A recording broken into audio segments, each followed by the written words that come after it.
Welcome back, of course, it's the Daybreak Africa if you're just joining us. And I'm Micheal Obagiri. Today we'll be looking at the news. I'll be doing the news discourse, the whole news that happens during the week and things that you might have possibly missed. We'll be doing a discourse on every of the news that comes your way. And to do justice to this discourse with us today is an in-house analyst, our own very analyst, the person of Vincent Adeturinmo. Very good morning to you. Thanks for having me, Mr. Moderator. Thanks for having me too. It's a pleasure to have you in the studio with us. A pleasure too. Well, going straight to our discourse for today, I have here says Obi congratulates Nigerian professor appointed Cambridge University College president. Now, the Labour Party presidential candidate Peter Obi recently congratulated the Nigerian-born professor Ijeoma Uchebu, who was appointed as the president of Wolfson College at the University of Cambridge. Now, in the series of social media posts of his handle, Obi wrote, "I wish to joyfully congratulate Ijeoma Uchebu, a Nigerian professor of pharmaceutical nanoscience, celebrated for her exceptional work in nanoparticle drug delivery, who has just been announced as the 7th president of the Wolfson College, one of the 31st College of Universities of Cambridge." Well, I think this is good news in bad times for Nigerians, seeing that some of our folks are out there making names for the country. What do you have to say about it? Yes, thank you, moderator. Let me also equally join teeming population of Nigeria in congratulating our own professor, Ijeoma Uchebu, you know, for that lofty achievement. It's unprecedented.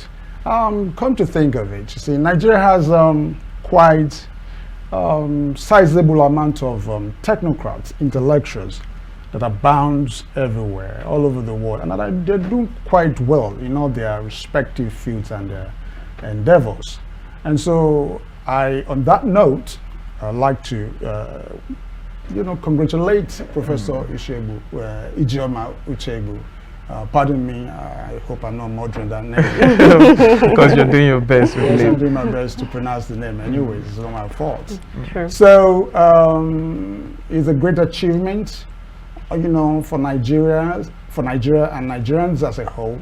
And I think it's a worthy example for, a lot of people. And she serves as a role model, for some of us in Nigeria and in the diaspora as well, for a lady, a woman. So when people say what a man can do, a woman can do better. I'm not surprised, with this lofty achievement. She's had several awards, check her records. She's done quite beautifully well in many fields. She has developed, particularly in the fields of pharmaceutical nanoscience, where she, excelled very well. She had developed quite a number of drugs, research materials that are there, for people. So it's worthy of emulation, and I think Nigerians should, see such follow, especially the younger folks, see her as somebody you take as your role model, so to speak. All right. Now I said I want to bring the whole thing back home here. If you look at it, this is an achievement in the educational sector. Also, looking at our educational sector in Nigeria, we've been battling with a lot of crises when we talk about the ASU strike and the rest. Also, the brain drain in the health department of the country, in the sector. We have issues there, and we have people like this outside Nigeria doing great things, achieving a lot of heights when it comes to accolades of this magnitude. What do you think is really stopping people like that coming back, giving back to a Nigerian society, and also building the health and the educational structure of Nigeria? Because if you see it, we are education loving people, but we have a lot of limitations that are not helping us to get where we are supposed to be as a nation. So why are we not getting these people coming back home to build this structure and let people understand, as you've said in your word, people should pick them as role model? But mostly when we just read them on the news, it can't be enough. Sometimes we need to see them and see the work that they are doing in our own country. Thank you very much, Mr. Moderator. if I may corroborate what you've just posited, of course, if you want to build a house, first and foremost, you need to check, perhaps, the soil content, check the, the surface, check where you're going to build your house. Ensure that you have a very solid foundation. The foundation determines the kind of, structure you're going to erect on that, piece of land. Now, I consider Nigeria as a piece of land, all right, in this context. Now, looking at things, the way things are going at the moment, the foundation is a little bit shaky. So how can you build on the shaky foundation? I mean, it's an aberration, if you ask me. You can't build, on a shaky foundation. You can't erect a good structure. So it's important. What am I trying to say here, right? Is that, you see, the bedrock of development in Nigeria, is warped, is bent, is non-existent. Now, the things that will make such people come here and invest, or perhaps contribute their quota to the development of, things that is going on in Nigeria, is that, look at our power situation, for instance. It's near comatose, it's epileptic, it's not working. Whether it's working or not, you bear me witness, all right? Most companies run generator, these days. You check out the cost of fuel. But such things are non-existent over there. That's one. Then the political climate here will not even allow that. All right. What about, security? Today you hear, stories about some professors, some doyens in some, fields being kidnapped. You are asked to go bring some ransom, that runs into millions of naira. Where are you going to get that money? Unless, of course, if you have somebody, maybe a godfather somewhere who could be, who come into this and bail you out. So these are a whole lot of things that are mitigating against this Japa syndrome. How people want to elope by all means. They just want to go out of this country, and they go to a sinner climb. Not exactly sinner, but it's just that the basic things are provided for. You see, between you and I, once the basic, come on, you buy good car, you can't even, ride, your car, without getting into some bumps and all that. Before you know, you lose a shock absorbers, and you need to go get some more, get some money to replace that. Over there, you're giving money to do stuff for the community. It is appropriated for, they do it. But here, the reverse is the opposite. So where do you go from there? Quo vadis. Anyways, you just mentioned electricity, and I think that's the next thing I have here. Oh, really? Yes. Anyways, here I have electricity subsidy gulps 376 billion naira. Consumers pay 783 billion naira. And the federal government spent 375.8 billion naira on electricity subsidy between January and September this year, as power consumers paid at a total of 782.6 billion naira for the commodity during the same period it was gathered recently. Now, the latest power subsidy figures obtained recently from the Nigerian Electricity Regulatory Commission, an agency for the federal government, showed that the government subsidized electricity in the first, second, and third quarter of this year. It was also gathered that the power distribution companies billed electricity users a total of 1.06 trillion naira nationwide during the 9-month period, but collected 782.6 billion naira despite the blackout in many parts of Nigeria. Now, this is no new thing to us. It always happens where you get to even pay bills even when you don't see electricity in your areas. And we're saying that the government also pays subsidy for electricity. So why are we not having electricity? Yes, moderator, it's so surprising to sometimes it's laughable. You know, you go to some of our neighboring countries, they don't have this kind of, you know, problems when it has to do with generating, you know, power. Ghana, for instance, you know, they generate power, they collect the dues as and when, you know, people pay for what they consume, and it's appropriated for, it is accounted for. It's in the book, they have a ledger, they have a system of, you know, bookkeeping, they keep the records. But here, our discourse, I understand that when they buy power from, you know, the National Electric, I mean, what they call PCN or whatever, whoever is responsible for selling power, they buy and they distribute. All right, if you buy power at so amount, X amount, all right, and you're expected to sell that power to consumers at XX amount, and sometimes you withhold the power, and then you sell just a little, and then you build them at small wonders. Most houses don't have, you know, yes, of course, because these are, you know, practical. Tacitly, if you take a look at all of these things, it's a way of ripping us off. How much we've been chronicling this over time for such a long time.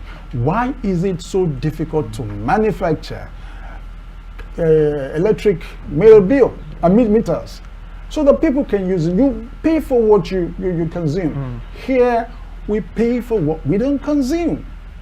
And so how do you justify that? Away from all these staggering figures and all that. You see, is that chances that someone is not telling the truth here. All right? You build consumers 1-point-something trillion, and you realized about 700 billion naira, right? So what's the differential?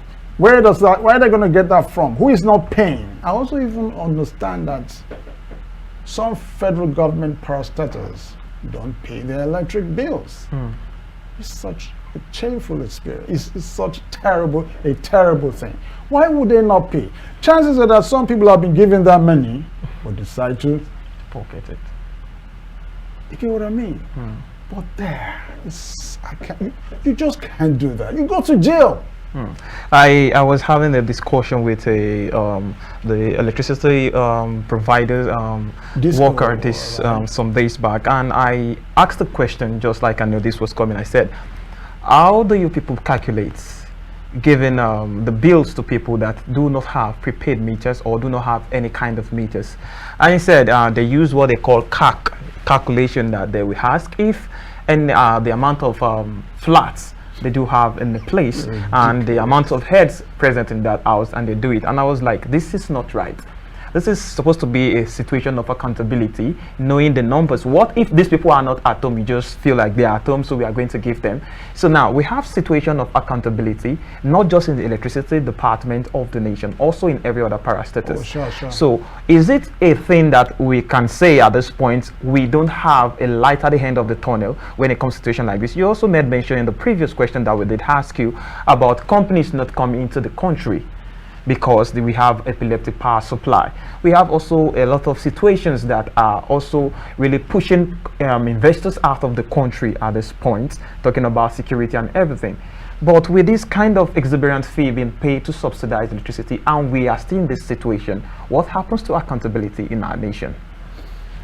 Thank you very much for that question. Brilliant. I think the government of President Bola Ahmed Tinubu is doing quite well in that regard. It's trying all its possible best to ensure that Nigerians enjoy the one of the benefits of democracy. I want to believe is this power thing, because it's very crucial. Why do you see the likes of SmithKline, is it GlaxoSmithKline, right? A whole lot of them, Micheal, they're not here.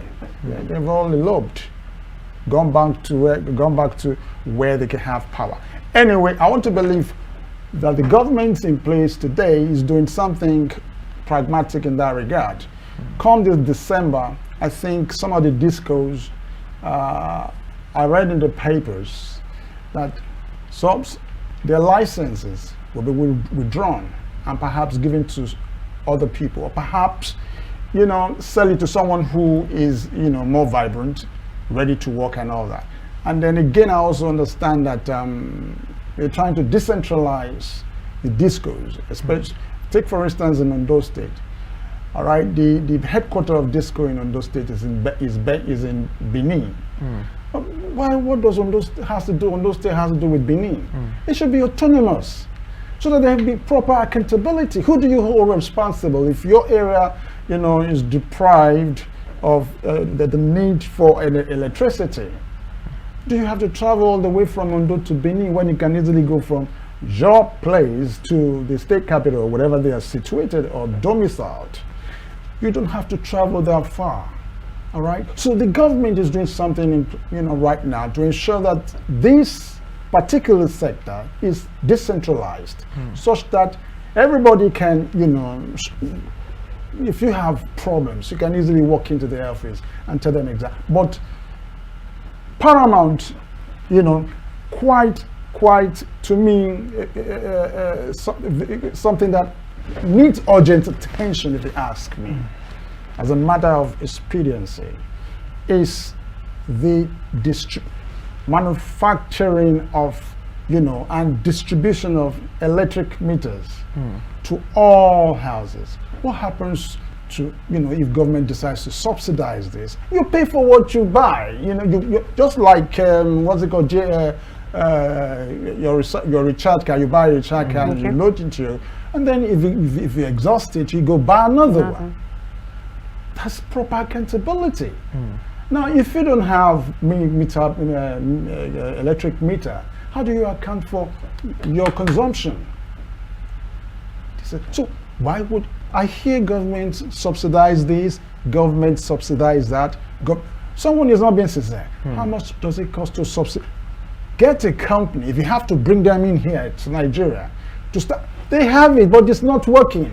I understand that during Buhari's regime, we had some companies are manufacturing, but again, of course, don't let's belabor this argument too much. Now, what happens to independent power production, like in Lagos? When Lagos discovered that power generation coming from PHCN or whatever body is non-existent, so they embarked on independent power production. You ply the streets of Lekki at night, the whole place is well lit. Where's that power coming from?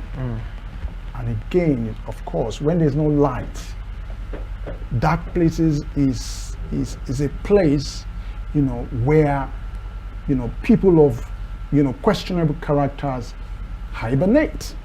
But when the whole place is lit, or even under the bridge in Lagos, see lights everywhere. So they no longer have a place to hibernate, so that they are, they don't keep unleashing terror on people that are doing their daily business, in Lagos. So what stops other, states from embarking on such venture? Ask me. They have it, but the politicking, this has taken too much of their time, so they have little time to even think about the proletariats, the people at the lower rung of the ladder, like you and I, who are trying to, survive. They think less of us. But what do we have? So unless, of course, you see, we begin to, address this situation frontally, we're going nowhere. Anyway, still talking about accountability, and you've talked about the reasons why we kind of see certain hitches when it comes to accountability in our power supplies. But yet again, is it out of control for the government to make sure that these things are properly checked? And also, when it comes to subsidy as well, do we really need to subsidize electricity? Yeah, that's a good question, moderator. Honestly, if you ask me, subsidizing electricity it's, to me, is a misnomer. It's an aberration in this equation. What the government should have subsidized, to me, is the production of electric, electric meter bills. I mean, electric meter. So that each household, once you have it, all right, you can't steal it now. Mr. A has it, Mr. B has his own. So for me to go to Mr. A's house and steal his prop, it's just not possible. So if all those things, if all houses in at least 3/4 of this, of course, we'll have enough money to, and of course, again, there are other ways, government can diversify into power production. Not just, of course, you have solar, of course, you have windmill, of course, you have, aside from, hydroelectric water power supply. So, government has, the capacity to invest in all of these things rather than subsidizing, because it's going to get us nowhere. Get us, electric meter, and let people be responsible for what they consume. All right, once you exhaust what you have in your electric, so that alone, has a way of mitigating, corruption to the barest minimum. Because when we talk about this electricity thing and the bill as well, some people tend to believe that corruption cannot be dealt with totally when it comes to the aspect of electricity bills and all of that, due to the fact that you have to pass through many people. You understand? Exactly. So my question exactly is, can the government, one way or another, put up a body or probably a council that will be responsible, solely responsible for accounting for each of this electricity bill and, houses? You see, the PACN household, to me, is like an enigma, difficult to understand. You really can't, they're neither here nor there. And so, now, to me, that bottlenecks, how it can be removed completely, all right? Of course, may I shock you a little? I don't even need to shock you, of course, it's in the public space. It's all about this. You see, one cankerworm that has eaten deep into the fabric of our national body in Nigeria, all right, is corruption. If we are able to stampede corruption out of a way, the chances we're going to get somewhere. Now, the EFCC has, come up with a law to come after people who has, unexplainable wealth. Because what you have must be able to, must be coterminous, must be, at least with what you earn. What kind of business do you do? All right, you must be able to weigh them together and see how you're able to fare and see how you were able to make that money. So if you are found wanting, if you erect a house or buy, some of these, state-of-the-art cars, I'm not talking about motor, I'm talking about cars. You know what I'm saying? Those big GMC vehicles, right? People should, the EFCC should be able to call you and ask you questions. Where did you get this from? What kind of business do you do? But today people are left, to do things on their own, both because they have one godfather out there who's going to protect them. No, if the bill is passed into law, all right, and it becomes a law, a lot of people will be hesitant whether or not to dip their hands into the coffers of, the government and steal money. Because if you steal it, it's just like someone who goes after the king's trumpet. Where are you going to blow it? You will be caught. If you have money and you keep it in your bank account, people are going to ask you, sir, we're sorry, how did you come about this money?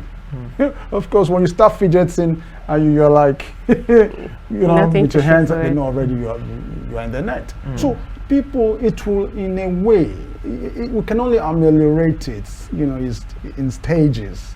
before we get there. Even the Senate climbs, people engage in all kinds of corruption, and but in no time, the law catches up with them. But it's minimal over there. But here, if you have somebody in government and is doing gentleman there and he has not stolen enough money, people in the family would think perhaps he has been cursed. They want to see you come back home with jeep, big cars, and then to celebrate you having stolen money. We need some sense of direction. But don't you think you made mention of if you're in the government and you are doing gentleman, you're not stealing. You like you've been caused. That's what people will term it as. But do you think the major problem we have in this country is the problem of mindset? Because if we look at everything, corruption, mishandling of public fund, taxpayers' money, and the rest. Mindset of I have to be there, I have to do it, because if I don't, people will feel like society also putting pressure of you just have to steal. That's the normal way. Don't you think the problem we have at this stage is the problem of mindset? Yes, yes, a product of mindset, and also a product of the system, the warped system. All right, because societal expectation of you, if you get to the National Assembly today, I'm talking about the lady here. If you're in the National Assembly today, when you arrive, maybe you go to your hometown for recession, and people see you there, and you're not just going to go there to say, hey, hello, how are you? No, people expect. So people celebrate, which is a misnomer. People celebrate money. They don't celebrate achievements here. All right? And it's wrong. It's so sad that we do that. We should celebrate, just like Professor Ushebu may not have money to give anybody. But through dint of smart work, hard work, intellectual, research, and all that, he was able to come up with all kinds of papers that will benefit common man when you take ill and you're taken to the hospital. The kind of nano drugs that you're going to be that's going to be administered into your body and all that. These are the people we should celebrate. But unfortunately, it's the other way around, and it shouldn't be so. So, just to answer your question, I don't know if that answers it. Okay. Anyways, away from that, we have here Sanwo-Olu, whose investors for MSMEs. Now, the Lagos State Governor, Mr. Babajide Sanwo-Olu, has called on locals and international investors to partner micro, small and medium enterprises in the state to scale up their products and services in order to break into the African continental free trade area and the global market. Now, the governor asserted that with the collaboration, there will be a reasonable return on investment for small businesses in Lagos and Nigeria. Well, first off, I'm going to be talking about the SMEs. At what point do you think the SMEs are right now, considering the economic hardship faced in the country? And also, looking at the investment aspect, we also have investors who are leaving Nigeria. Earlier we mentioned we see some foreign investors leaving the country due to one economic national issue or another. So where do you think this places the SMEs in the country currently? Thank you very, very much for that question. The SMEs right now, as we speak, they're almost non-existent, if you ask me, because as a result of the biting inflation, the galloping inflation, it's so sad that because they can't even access their money in the bank. You keep your money in the bank to do business, you go there the next day, the bank tells you, we're sorry, we can't give you that money. This is how much you are entitled to. I mean, does that not speak volumes? So now, in this climb, SMEs are supposed to be the driver, the vehicle of the economy, all right? Because they generate more businesses and make more profits. And when more people are engaged all throughout the whole world, most governments empower SMEs, small and medium scale enterprises. That's what SME means, right? Now, these are small and medium, not the big one, because the big one can only employ, say, about 10,000, 5,000, or 50,000, or 1,000 at the most. All right? Those are big. But when you empower the SMEs, all right, you are like you have empowered the whole nation. All right? But yes, give it to Lagos. If Lagos is able to do that, because one is the economic nerve center of Nigeria, all right? Because Lagos is a trade center, if you ask me. Quite a number of people are there doing business, on a daily basis and all that. And so chances are that those SMEs in Lagos will make more money and will thrive given the period of time. But come to this, some other states that does not have the wherewithal in terms of population as compared to Lagos that has a burgeoning population. You can't fight it. So it would, in areas, in climes where you have big population, you have, enough population, you're able to, equip your money if you invest in business faster than someone in the local, of course, in the local areas. Yes, you will make your money, but not as much as the one who, does business in Lagos, and won't be as fast as that, because one of the drivers of, economy, it has to do with population. And that is why you see most investors, when they come to Nigeria, they come to Lagos first. All right, and then they look at places like River State, Port Harcourt, and they go there. Well, okay, what's the next state that is? So they look for the economic potentials. What are the drivers of those economic potentials? Number one key thing is a burgeoning population, ever-growing population. That's what you have, while Lagos will continue to be in the lead. Wow.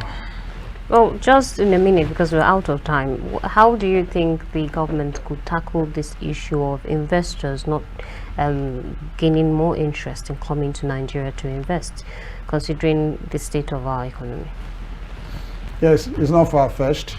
Like I've said from ab initio, the government has to put one of course round pegs in the round hole. Right. Put the people who knows how to do the job, the technocrat. If you ask me, someone like Professor Irebu should come back here. As she will, but I don't think so.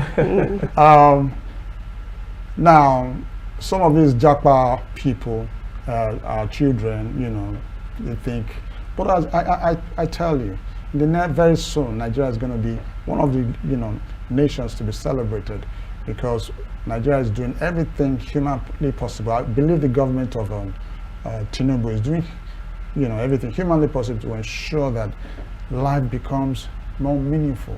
And then, I don't work for any government, but I like that slogan where he said, "Let the poor breathe." Yes, the poor must be able to breathe. We want to, for crying out loud, it shouldn't be that. We shouldn't get to that level. So the poor must be well catered to, and ensure that the means of livelihood, the basic things that they need, they are not deprived of it. Just basic things like water, electricity, good roads, and many other things that the poor people need. And on that note, you start to see, people are happy, and they're happy doing businesses, and Nigeria will be well for it. Well again. Okay. Amen to that. It's a very big prayer, I must say. Well, thank you for joining us this morning on this Thank you episode of very much. I DAYBREAK. appreciate Thank you for coming on the program. Thank you for having me. Well, thank you as well to our audience as usual, and this is where we'll be drawing the curtain for this episode of Daybreak Africa. And just as he said, we should believe in our government to make the right changes in order to make things well again for Nigerians. Thank you for joining us once again, and this will be handing you over to our Lagos station, so do stay tuned while I sign out. I am Angela Daku. I must say, as usual, be a Nigerian that is blessed, be productive, keep hoping and believing that Nigeria is going to be the country that we hope believe. And I'm very sure in the soonest of time, we are going to arrive at where we are supposed to be as a giant of Africa. I remain Micheal Obagiri.